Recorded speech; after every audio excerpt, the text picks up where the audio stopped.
Hello everyone, I'm back with video number 2.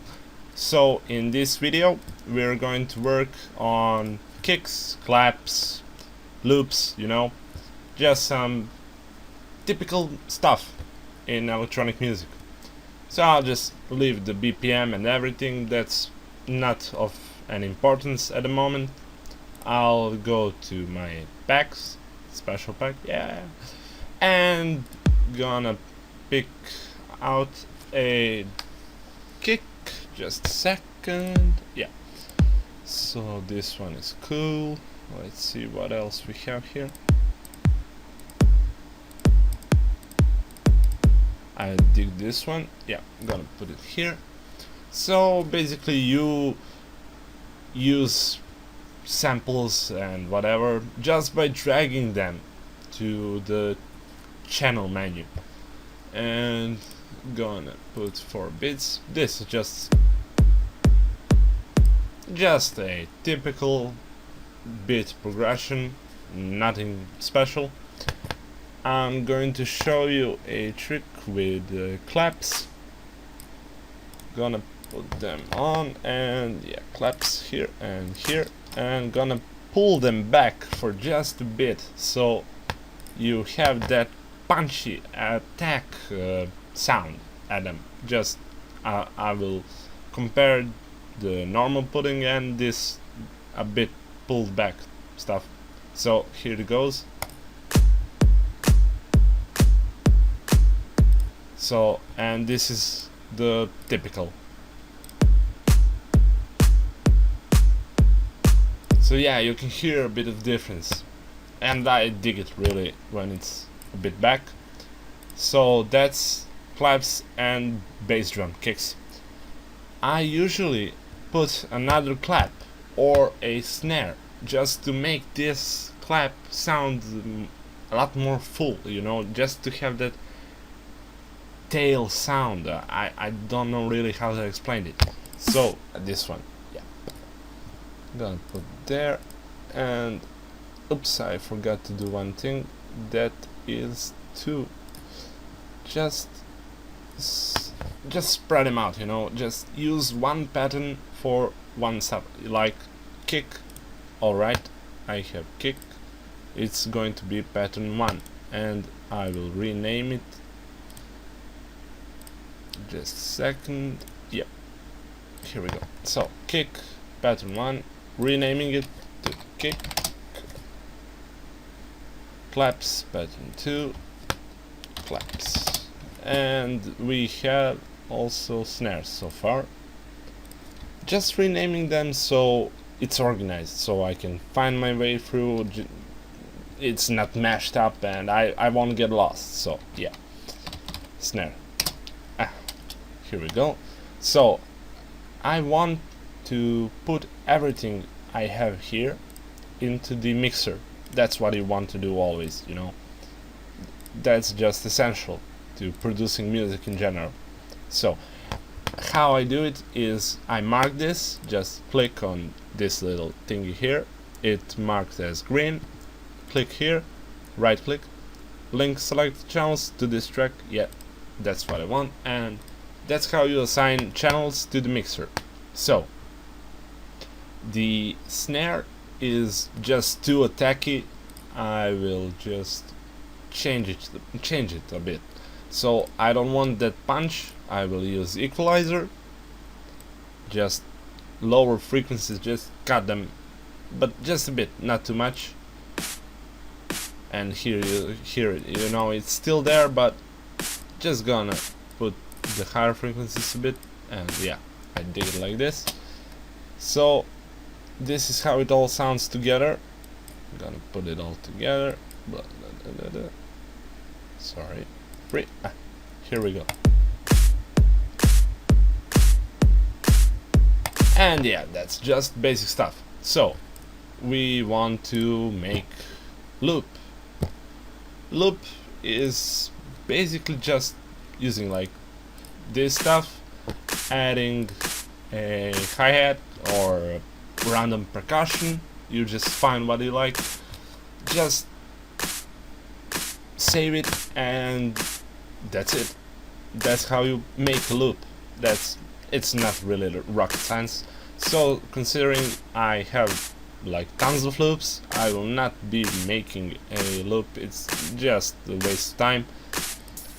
I use this loop usually. So you have a couple of ways of putting it into the track. There is one way, just dragging it to the track that's free.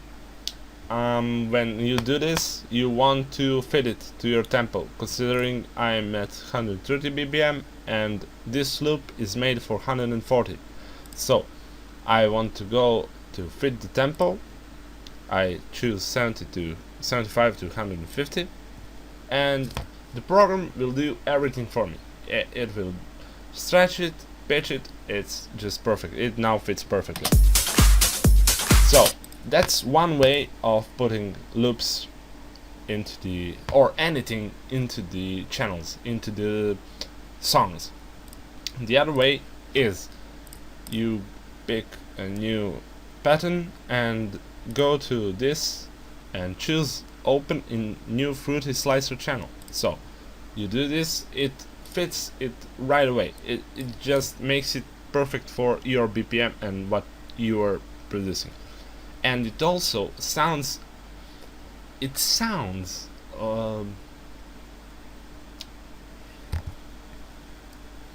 also doesn't sound as loud as it would just by dragging it, since this is not a sound that's done. It's something that you actually need to work on yet. So this is probably a better option, but I don't really care too much about it. I just put it in, just drag it, and that's how I usually do it. So this is what we have so far.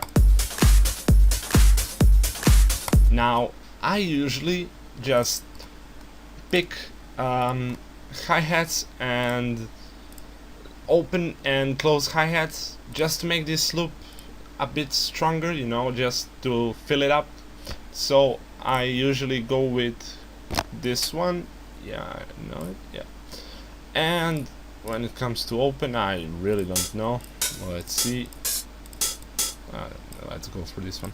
So open hi-hats usually go like this. Like I just put them. I can't really explain it, but this is a, let's just call it a net that just allows you to do things faster and easier, just allows you to understand the beats and how they work just way easier.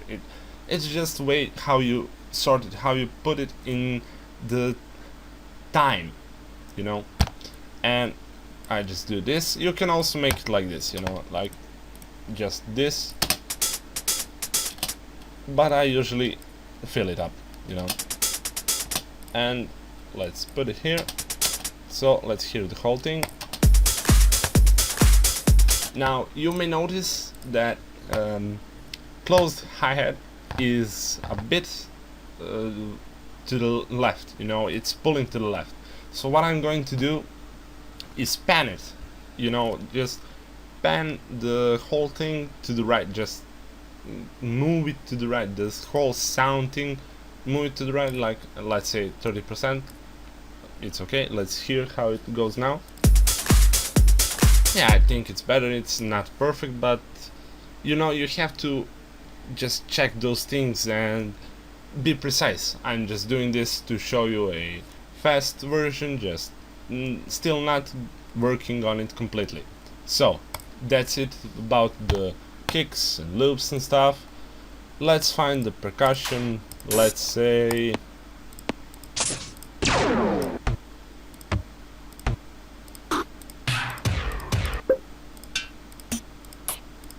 yeah, let's go with this one. Why not? So, oh, sorry. I'm gonna put it here and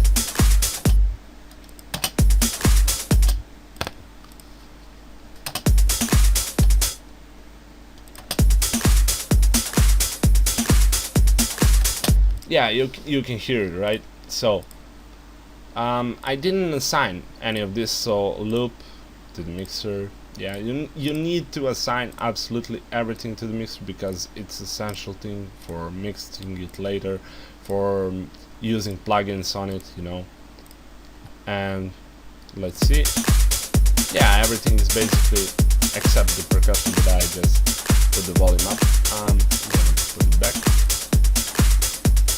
Yeah, and there you go.